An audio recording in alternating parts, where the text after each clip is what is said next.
Trade it in for cash to buy food, you can. Record high gold prices have people digging through their drawers looking for gold and silver. And tonight, we take a look at the reason behind the rush and how you can get the most for your metals in Missoula. Just feel them in your hands. This feels so much better. But all this is just 3 days worth of gold jewelry people brought into Adair Jewelers to sell. When you can take an old ring you're not wearing, all of a sudden it's a tank of gas. It becomes a good trade-off for a lot of people.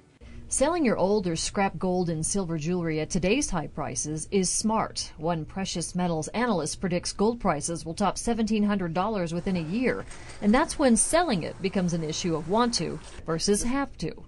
Gold prices are high, silver prices are high. People are bringing it in to sell to take advantage of the market.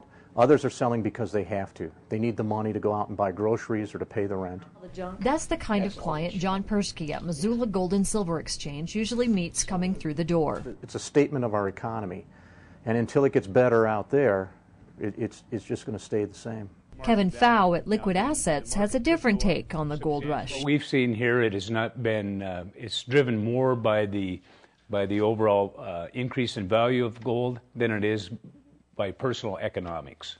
Certainly in the last 2 years, the amount of activity has increased substantially. But all that glitters isn't gold. A majority of what comes through the door isn't what the customer thinks. Fortunately, there's a lot of gold-plated, gold-filled material that's out there, gold-looking, silver-looking.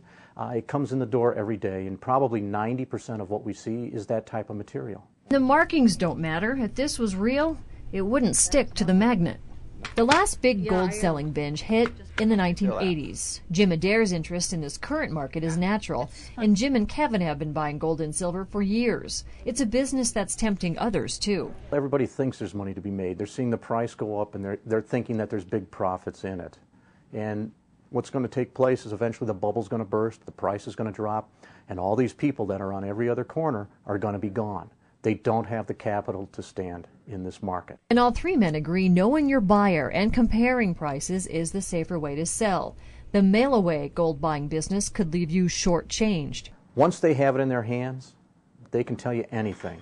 They can tell you that $1,000 worth of gold is worth $10, and what are you going to do about it? And they were considered to be the worst possible way to go about selling your gold or your silver or your scrap coins. Local dealers do make a profit, as do the refiners they sell to. To get top dollar for your metal, take it to several dealers and compare the price. That's the easiest way to know you're getting the best. And gold hit an all-time high today at $1,538.80 an ounce. Silver saw its highest closing price in 31 years at $49.82 an ounce. So if you're thinking about selling, you're going to get a lot more money than you would even a couple of years ago. Yeah, and you know that firsthand. Yeah, I took some scrap stuff that I wasn't wearing in today and got over $600. So you did? Shocking. So you're going to buy everybody a you new got it. station Pizzas for everyone, right? Yeah, right. exactly. Yeah. So We'd like blizzards. Nice. The Dairy Queen kind, now not we're being the picky. Not the real, not your